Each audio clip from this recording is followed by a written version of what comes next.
Magandang araw mga kamasa. Ngayon po ay bibisitahin natin yung Pandarucan Bridge sa bayan ng San Jose para maipakita sa lahat gaano ito kaganda, ano yung mga sign na nandoon para maipaliwanag natin. Pero bago natin puntahan mga kamasa, siyempre, isa-shoutout natin yung ating mga kaibigan.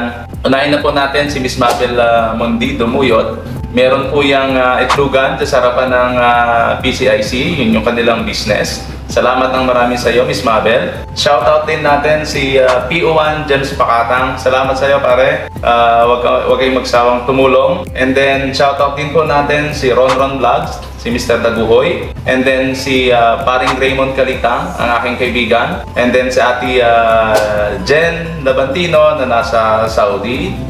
Ang aking kaibigan, syempre, si Lay. Ay, Lay, kumusta ka na? And then, si Mr. Junilo Tencio at saka si Sergeant Tolitz Toledo.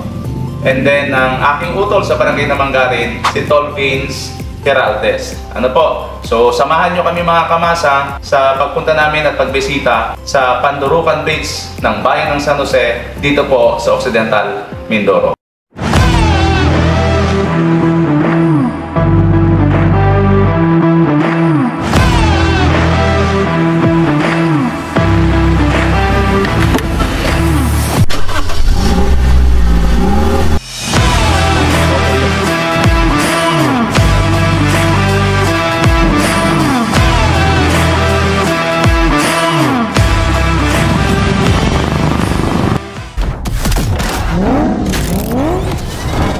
So, nasa sasakyan na tayo mga kamasa. So, kasama natin si kamasang Carlos Mabuhay at saka si kamasang Aljun.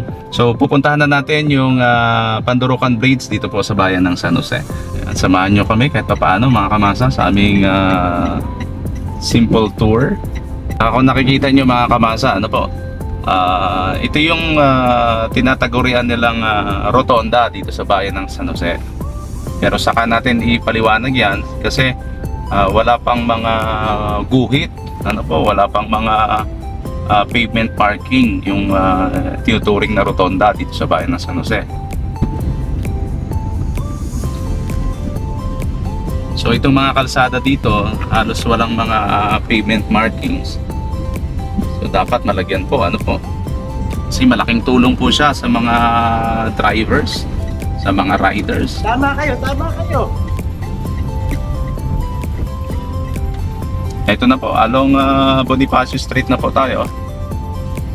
And then maya maya doon sa bandaron po ay makikita na natin yung matatanaw na natin yung Pandarucan Bridge dito sa bayan ng San Jose. Dahil ito po ay bayan, ang takbo lang po natin ay nasa 20, ano po, para safe tayo, ano po.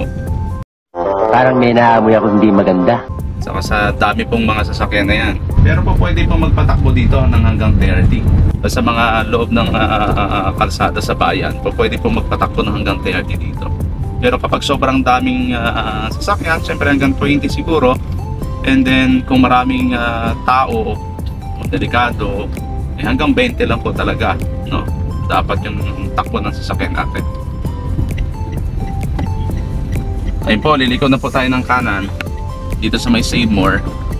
At pagliko po natin dyan, makikita na po natin, ano po, yung Pandarucan Bridge.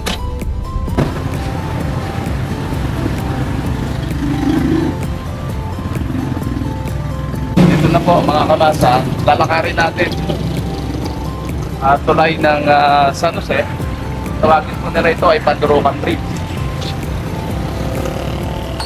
Tignan po natin.